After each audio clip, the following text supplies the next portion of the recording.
The B-17 dropped more than 40% of all bombs during World War II. It was a flying fortress that struck fear into the Nazis. Yet each mission felt like Russian roulette. The enemy pours in at you from every point on the dial. But how did an aircraft called the Flying Fortress lose nearly 30% of its crew and turn into the ultimate death trap? Before the B-17, the United States greatly relied on its Martin B-10 for all strategic bombing purposes. While its speed of 207 miles an hour made it the fastest in the world. Yet it didn't have the capacity to fly long distances, only reaching a range of 1,200 miles. However, bases in Hawaii, Panama, and Alaska proved too far for the B-10, especially when it needed to carry ordnance. So, by 1934, the United States Army Air Corps, USAAC, demanded something with a little more power, more distance, and the ability to carry a large load to support U.S. air bases near the mainland. A contract was set up for both Douglas and Boeing to compete for the new design, and the B-17 immediately proved to be flawed. Its first issue came during a competition, where the prototype Model 299/XB-17 was introduced. During initial competition, it outperformed everyone, but would end up crashing, and the contract was immediately handed over to Douglas, who created the Douglas B-18 Bolo. Yet the Air Corps still ordered 13 more B-17s for further evaluation, whereafter many design changes followed, and the B-17, as we know it today, would make its appearance in 1935. On July 17, 1935, after spending just $275,000, the B-17 rolled off the production line, where it immediately drew the attention of the Air Force.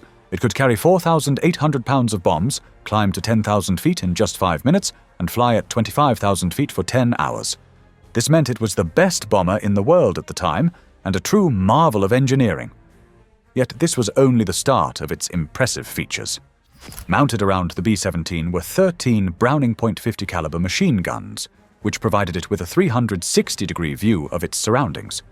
Moreover, it was one of the most durable aircraft on the battlefield, where it could fly even when some of its outer components were severely damaged.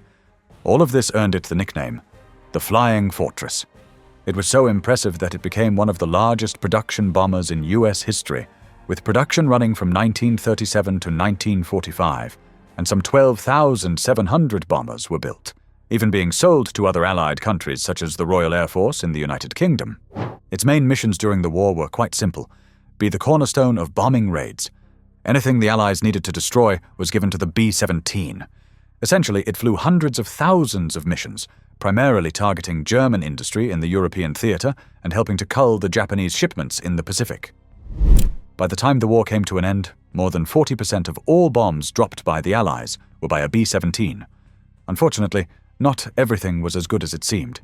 Since it was designed to cruise at an altitude of 18,000 feet, the B-17 felt almost invincible. Yet flying at such an altitude meant there was no oxygen, and since the plane itself wasn't pressurized, the crew inside had to wear oxygen masks, while temperatures could plummet to minus 60 degrees Celsius. To keep the crew warm, flying suits were designed, yet if a crew member sustained a serious wound, the blood literally froze cold, saving a pilot from bleeding to death. But back in 1941, these suits were still experimental, and on some occasions they malfunctioned, meaning that pilots were deprived of oxygen and suffered severe frostbite. Moreover, it meant that pilots could fall asleep in the cockpit from severe hypothermia, possibly dying within 5 minutes if no one helped them. Yet it got even worse when they were given battle tactics. Since the Axis was looking to intercept these bombers before they struck, B-17 crews were tasked with flying in a tight formation. The goal of this formation is to ensure overlapping fields of view, and with hundreds of machine guns, it could protect each other. However, getting into formation is where many of the B-17s lost their lives. Since each bomber was launched just 30 seconds after the other, it meant that while one B-17 was at the end of the runway, another was getting ready for takeoff. If something went wrong, the two collided. It was reported that over 2,800 airmen lost their lives even before taking off, simply by crashing on the runway. This meant that the enemy didn't even need to rely on interceptor or anti-aircraft weaponry. They could just wait for the Allies to kill each other on the runway. However, when they did get into formation, it was highly effective, and every German soldier feared the B-17 flying overhead.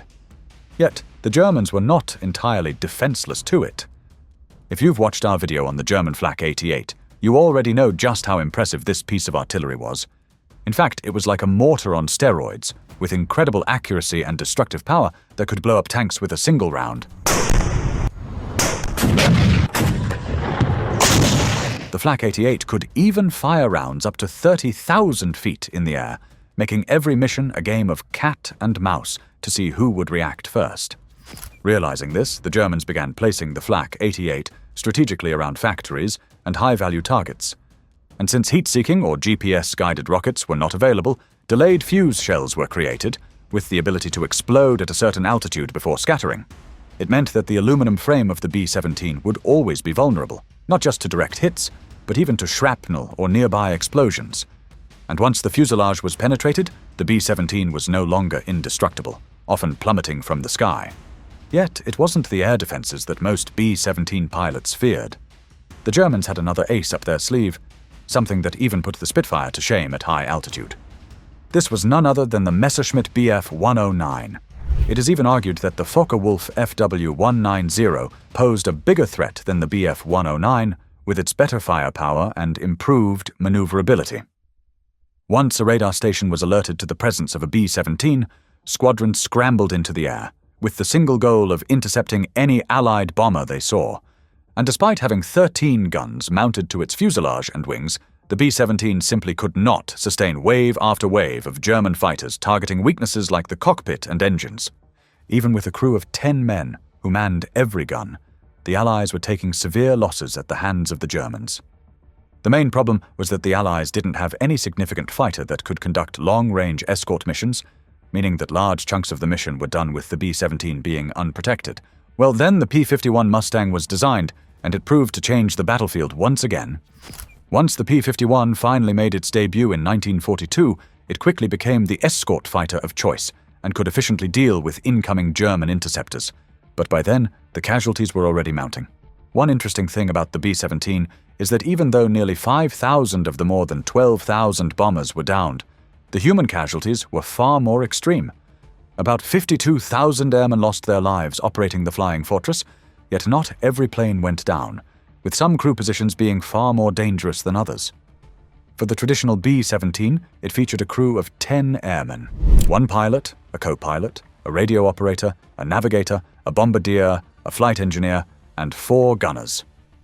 When the bomber made contact, everyone scrambled to their position, where they would need to fire and protect the plane.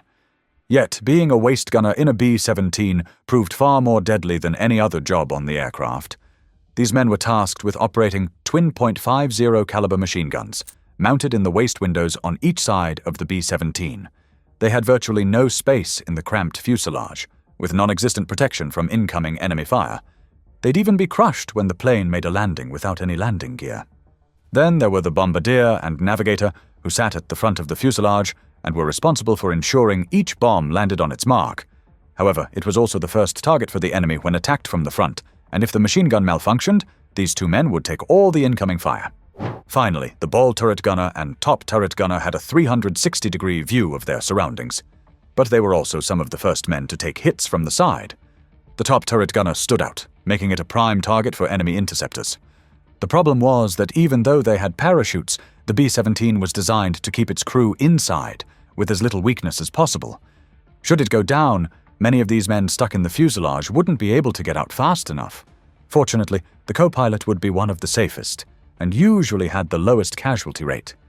Yet some men could take all these weaknesses and become heroes flying the B-17.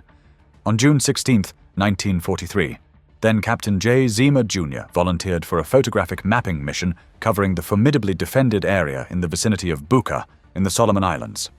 While conducting the mission, they saw 20 enemy aircraft take off from a nearby airfield, spelling immediate danger.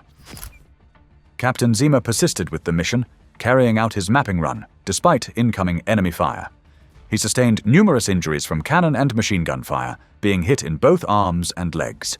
One of his legs even broke, yet he continued pushing, maneuvering his B-17 in a way that allowed his gunners to fight off the enemy for about 40 minutes. 5 Japanese aircraft were destroyed before he began losing consciousness from his wounds. Captain Zima handed over his controls, still commending the plane on a 580-mile journey back to base.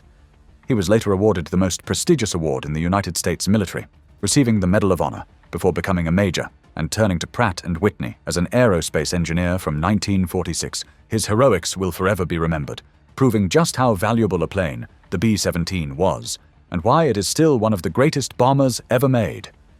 But taking on the Flak 88 nearly proved its downfall, and for those waist gunners, it might have felt like the door gunners in Vietnam.